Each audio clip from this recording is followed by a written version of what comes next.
Oi, internautas, professor Pastor Jonias. Estamos esta feita para fazer a gravação da videoaula número 12 da lição da revista Escola Bíblica Dominical da editora CPAD. Devo lembrar-lhes que neste site www.missãoindoconfinsterra.com você poderá acompanhar as lições da revista da Escola Bíblica Dominical, pois nós estamos postando nesse site os comentários uma semana antes. Contato, estou deixando aqui meus contatos, caso você queira entrar em contato conosco para solicitar pregação ou o ensino da revista da Escola Bíblica Dominical na sua igreja, o telefone seria 62 30 97 58 25, o celular 62 84 69 13 90. Ou, se não quer ter gasto nenhum, pode mandar um e-mail prof de professor Jonias @gmail.com. Você pode solicitar e nós temos todo o prazer de poder ir à sua igreja levar um ensinamento da revista da Escola Bíblica Dominical. Nós não cobramos, apenas precisamos de uma gasolina para fazer o nosso trajeto até a sua localidade ou a sua igreja. Hoje nós vamos estudar a lição 12, com o tema alvissareiro, lança o teu pão sobre as águas. É um tema até certo ponto polêmico, recheado de metáfora. Nós vamos estar aqui explicando alguma coisa interessante sobre metáfora, figuras de linguagem, para que possamos entender esse texto, que é o texto-áureo da lição. E o título, o tema desse texto-áureo: lança o teu pão sobre as águas, porque depois de muitos dias o acharás. Eclesiastes 11, versículo 1. A verdade prática, lançar o pão sobre as águas, ou águas, é fazer o bem e ter esperança quanto a um futuro desconhecido. Em primeira mão, entender esse texto parece estranho. Lança o teu pão sobre as águas, porque depois de muitos dias o acharás.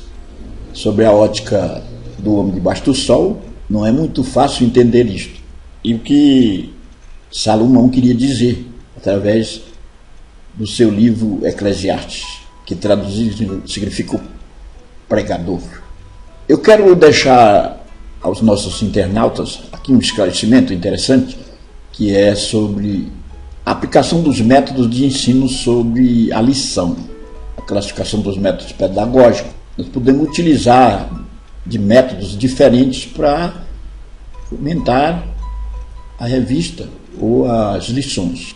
Jogar um pouco de luz aqui não é o foco da nossa aula, mas antes de adentrarmos, por que muitas vezes eu uso perguntas e respostas? Por que uso preleção e às vezes demonstração, etc. Então, os métodos pedagógicos estão assim categorizados. Os verbais, que é quando você diz, quando você fala. Aí vem exposição, explicação, diálogo, debates, conferência, painel, interrogação, que seria de perguntas e respostas, que é também chamado método socrático antigo. Intuitivos. Método pedagógico intuitivo é quando você mostra, vem através de demonstração de audiovisuais e textos escritos. Nós estamos utilizando bastante esse método chamado método intuitivo, que é mostrar. E ativos, que é fazer. Diz que o ser humano aprende mais quando ele faz. E aí vem trabalhos em grupo, em equipe de projeto, estudo de casos, psicodrama, roleplay, simulação de jogos. Tendo em vista a nossa dificuldade de termos certos materiais a longa distância pela internet, nós estamos usando mais esses métodos aqui. Mas podemos fazer um esforço de usar métodos ativos, que seria o método que mais se aprende. Quando se faz, se aprende mais. O método de exposição, que é também chamado de preleção, é um método muito utilizado nas escolas bíblicas dominicais, que é um método até certo ponto enfadonho e é o mais utilizado, mas às vezes ficamos só na exposição da palavra. O texto em apreço, ele precisa ser visto no enfoque sobre 3 perspectivas. Quando Salomão escreveu o texto "Lança o teu pão sobre as águas", à primeira vista parece muito estranho, conforme eu vos falei na introdução da lição da revista da Escola Bíblica Dominical, e não teria nenhum sentido para nós no tempo presente. Lança o teu pão sobre as águas. Quer dizer, parece muito estranho. Então, vamos analisar sobre 3 perspectivas, enfocar aqui para poder entrarmos na lição. Os estudiosos entendem de 3 ou sobre 3 perspectivas diferentes. Há estudiosos que acham que seria o sentido de desenvolver a caridade, ou desfechar ações de filantropia, quando Salomão falou "lança o teu pão sobre as águas", ou seja, desenvolver a caridade, desenvolver o trabalho de filantropia, ajudar as pessoas. E há estudiosos que entendem que as atitudes que não pareçam tão sábias, mas que uma vez realizadas têm resultados. Quer dizer, Salomão queria dizer que, por mais simples que seja a atitude, desde que você arregace a manga e vá à luta, você terá o estipêndio, ou seja, o resultado. E uma outra perspectiva que seria o comércio marítimo de trigo. Na época, um negócio vantajoso, navegar no oceano ou no mar Mediterrâneo e até o mar da Galileia e comercializar o trigo. Quer dizer, daí a razão principal de Salomão usar essa linguagem e dizer "lança o teu pão sobre as águas". Quer dizer, comercializa, transporta através do mar e leva, porque daí a muitos dias terá o estipêndio, o resultado. De qualquer maneira, e qualquer sentido que tenha, sobre qualquer perspectiva dessas, é interessante entendermos que Salomão queria nos trazer à tona uma realidade, entrar em ação e fazer algo. E até tem um sentido de desenvolver missão também, que seria o ato de levar a palavra do Senhor às várias nações da terra. Inclusive a palavra shalad no hebraico, significa enviar, mandar, deixar ir. E quando nós vemos o significado da palavra no latim de missão, michele, significa deixar ir, enviar. Daí a razão de entendermos levar a palavra. Ir as nações. A lição está estruturada em 4 partes. Os nossos internautas são sabedores, aqueles que estudam homilética, que um sermão ele está estruturado em pontos e subpontos, ou partes, né, e subpartes, assim, talhado. Então, ponto 1, ou parte 1, vivendo com propósito. E aí, nesse ponto, a revista será desenvolvida tomando uma atitude e evitando a passividade. Quer dizer, arregaçando a manga e indo à luta, que é o sentido que Salomão quer colocar para nós. Porque o texto, ele não tem um sentido geral, absoluto, que todos devem entender só de uma maneira. Então daí a razão de vermos pelas diversas perspectivas. Mas no geral, Salomão quer nos trazer a lição de tomarmos atitude e de não ficarmos na passividade, ou seja, só olhando, só observando. Neste primeiro ponto, nós vamos entender isso. No segundo ponto, vivendo com dinamismo, a imobilidade da árvore.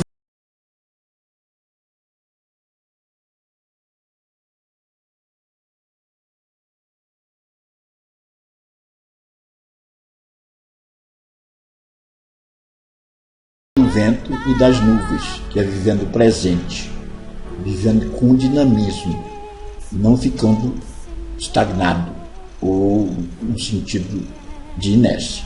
O ponto 3, vivendo com fé e esperança, que é plantando a semente e germinando a semente. Semente aqui fala de algo que nós vamos desenvolver, e que este algo, uma vez executado, ele usando uma linguagem do agricultor, ou seja, da semente, e germinando a semente, teremos resultado. Vivendo com responsabilidade. Aqui houve um erro aqui, trocar o D por V. Então, vivendo com responsabilidade. Ponto 1, subponto 1, subponto 2. Fazendo escolhas responsáveis e assumindo as consequências. É lógico que vivendo com responsabilidade é saber fazer escolhas responsáveis, né?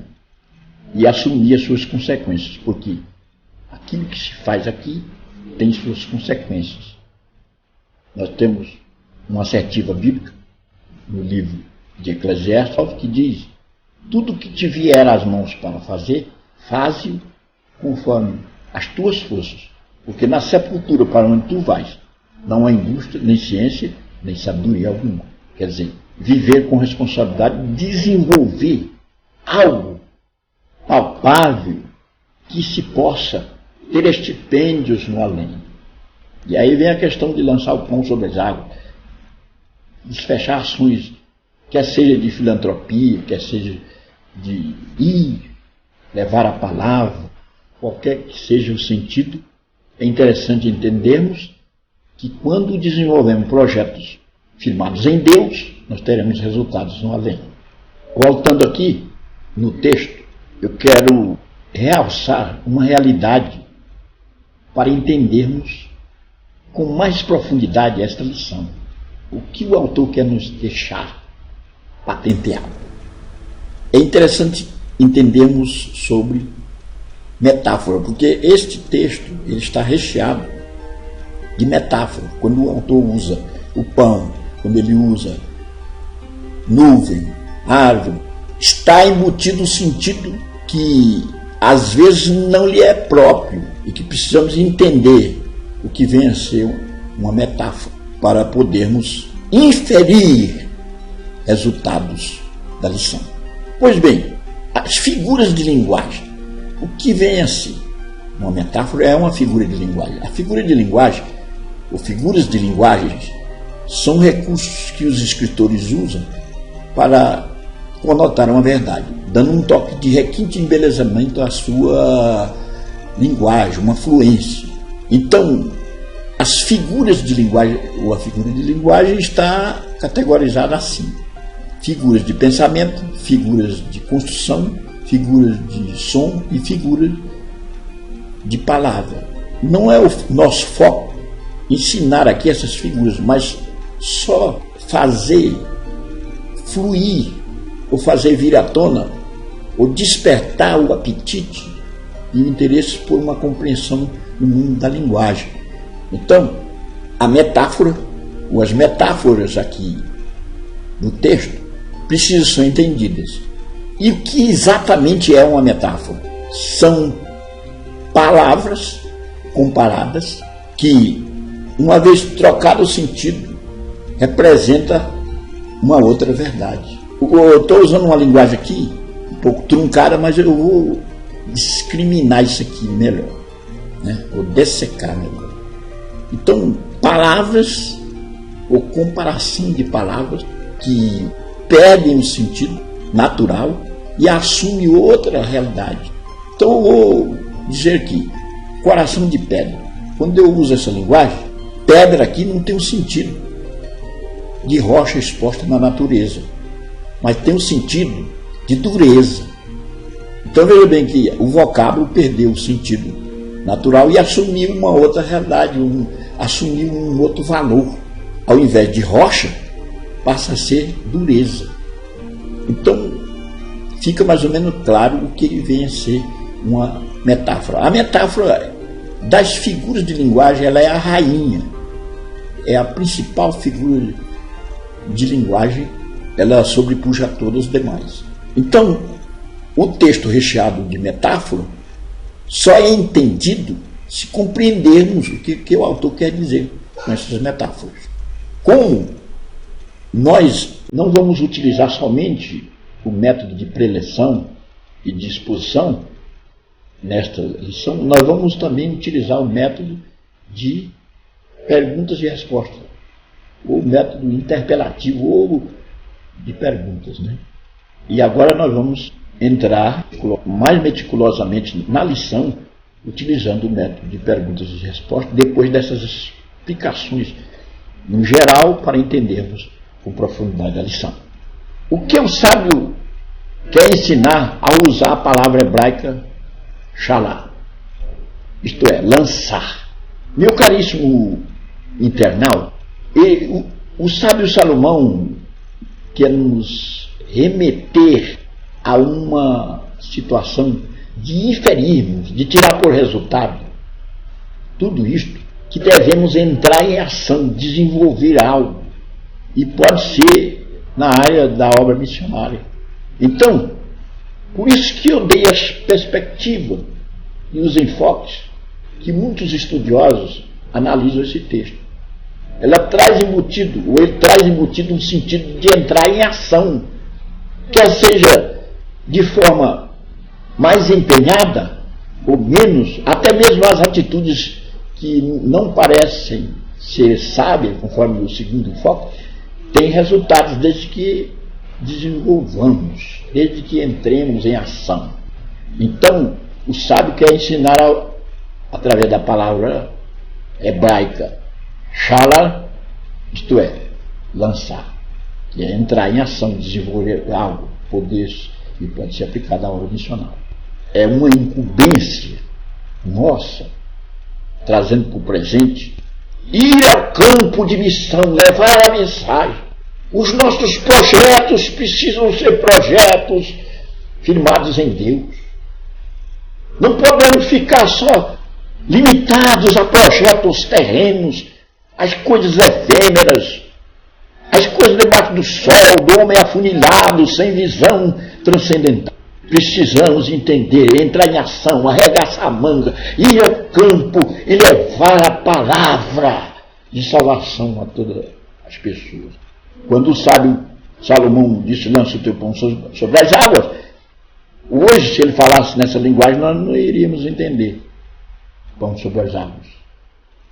Mas quer seja o sentido de navegar e transportar o trigo e vender, ele queria trazer uma verdade à tona, ou seja, que nós deveríamos entrar em ação. No contexto geral, Salomão sempre despertou o apetite para o trabalho. Uma outra metáfora usada vai ter com a formiga, o preguiçoso. No livro de Eclesiastes, no livro de Provérbios, no livro de Provérbios, que é o livro da sabedoria, e aqui, Eclesiastes, o homem debaixo do sol.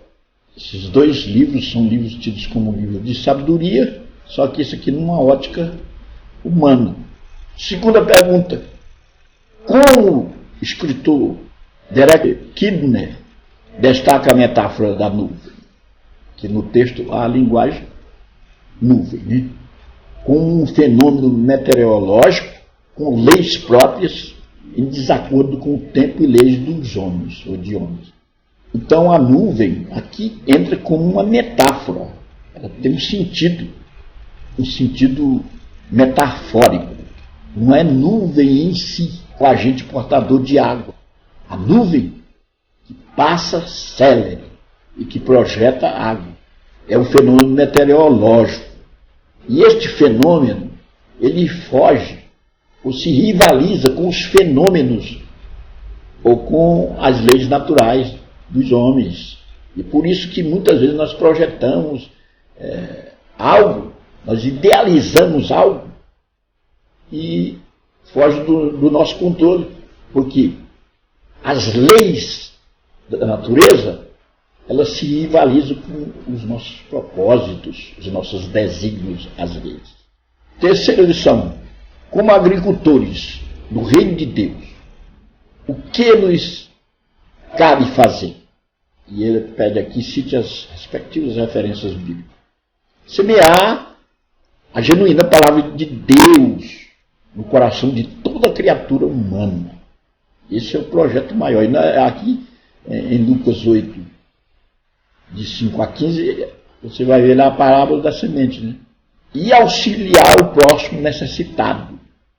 Numa outra perspectiva, o texto quer nos fazer vir à tona a realidade de desenvolver a caridade, a filantropia. No 2 Coríntios, capítulo 8, vamos ver Paulo fazendo uma coleta para os pobres necessitados da Judéia.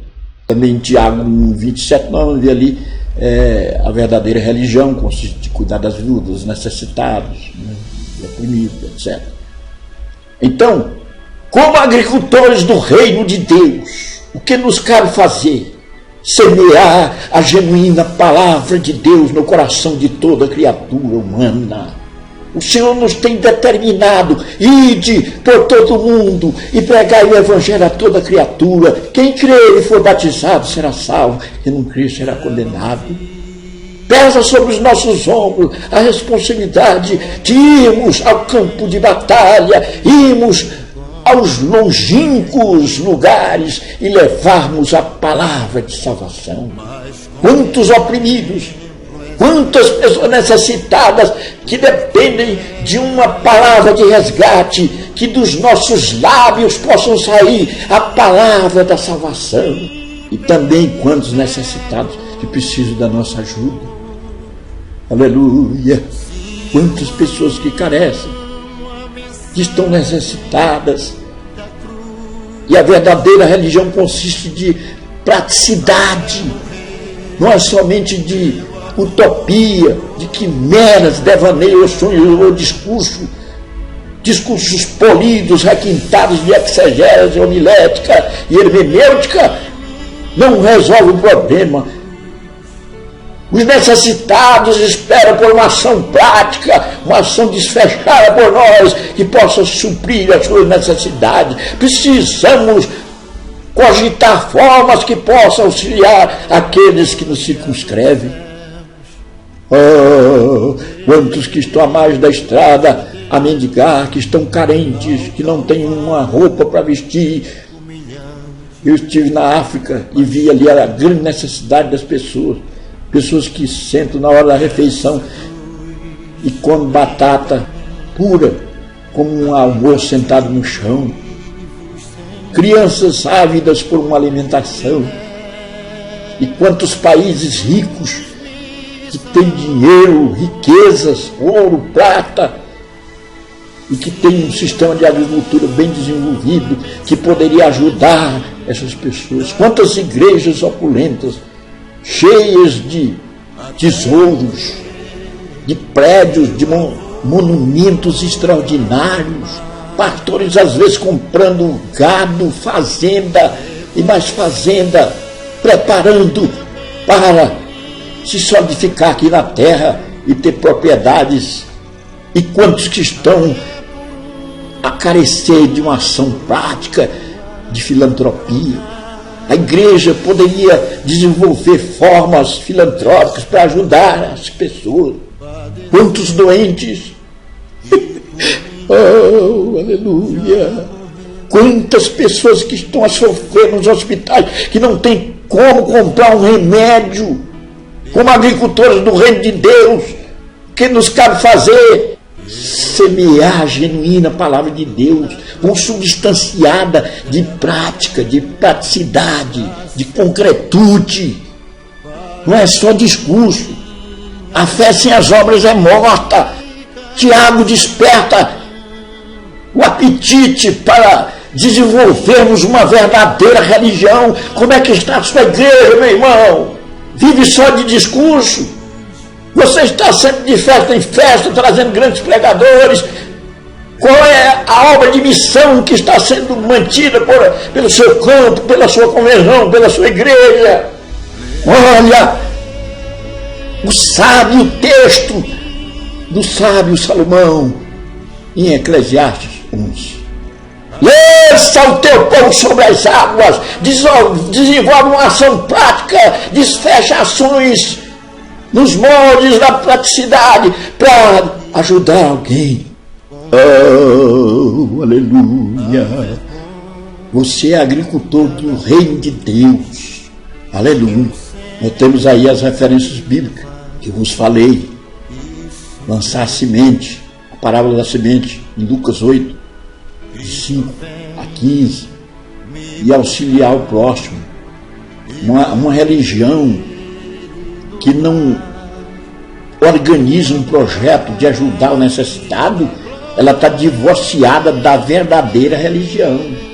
Nós vivemos hoje dias em que as pessoas estão preocupadas em realizar grandes festas, grandes festividades, grandes seminários, grandes pregações, grandes trabalhos que possam monopolizar pessoas de vários lugares e de várias religiões e aglutinar num lugar para ouvir um pregador. Às vezes, isso tudo é muito bom, mas não pode ficar só nisso, porque senão nós estaremos divorciados da verdadeira religião, que é cuidar dos necessitados, que é lançar o pão sobre as águas.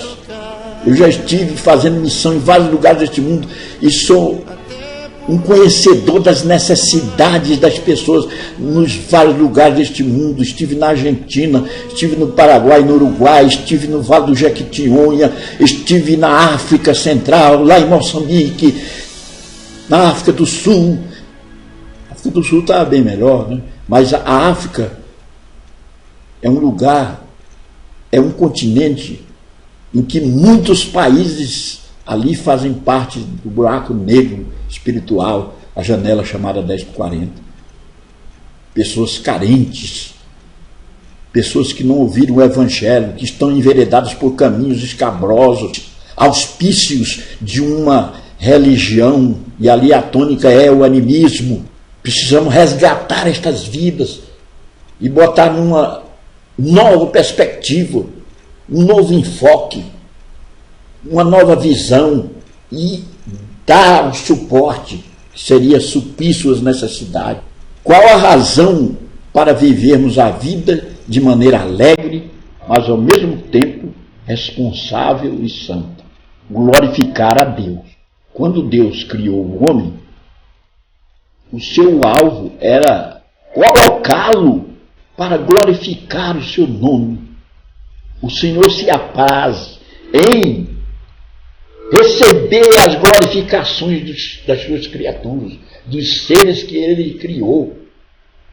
Imagine você que Deus, ele colocou seres de forma múltipla para glorificar o seu nome. Nos céus existem anjos que glorificam o seu nome para sempre, de eternidade em eternidade, que têm especificidades em glorificar. Uns que falam aleluia, aleluia, aleluia, aleluia. Outros que asseveram para sempre seja enaltecido o teu nome, e de eternidade em eternidade estão a glorificar o seu nome. Ele preparou todos os seres para glorificar o seu nome. A razão principal da nossa existência é glorificar a Deus, é enaltecer o seu nome. Os nossos lábios foram criados para glorificar o seu nome. É uma razão para vivermos a vida de maneira alegre, irresponsável e santa. Aleluia. É exercermos o nosso papel idealizado pelo Senhor. É estarmos na égide da vontade retilínea de Deus, que seria glorificar o seu nome para sempre. Aleluia. Como você tem vivido a sua vida? É a pergunta. É uma resposta pessoal. Você tem exercitado aquilo que Deus tem determinado? Tem lançado o pão sobre as águas? Tem desfechado ações práticas? Tem ido à luta? Tem desenvolvido algo para Deus?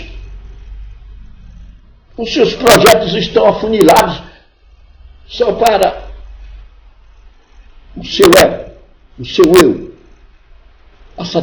afunilado para a satisfação própria, para a realização de obras terrenas.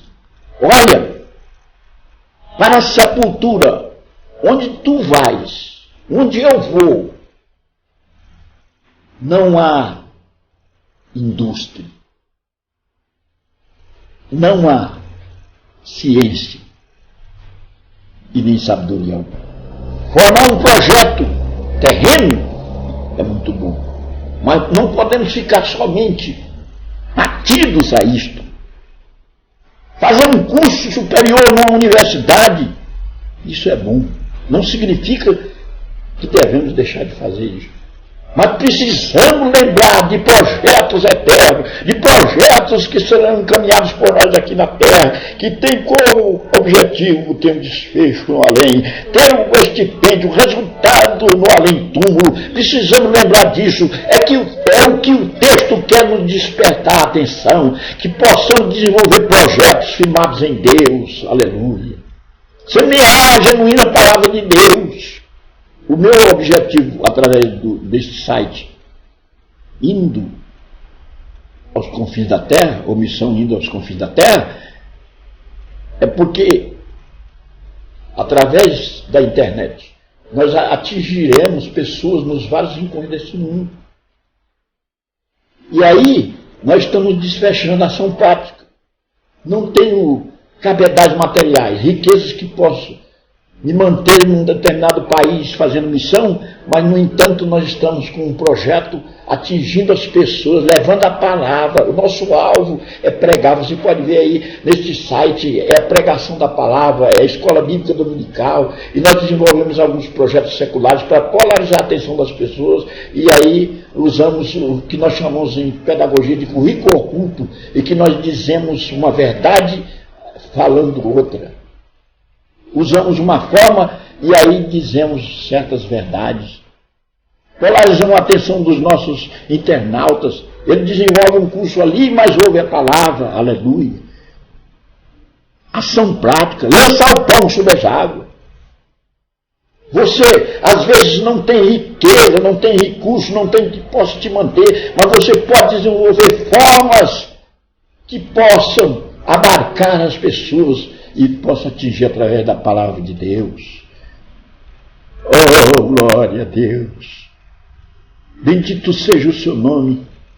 Quero fechar essa lição, meu caríssimo internauta, dizendo a você: lança o teu pão sobre as águas, porque depois de muitos dias o acharás.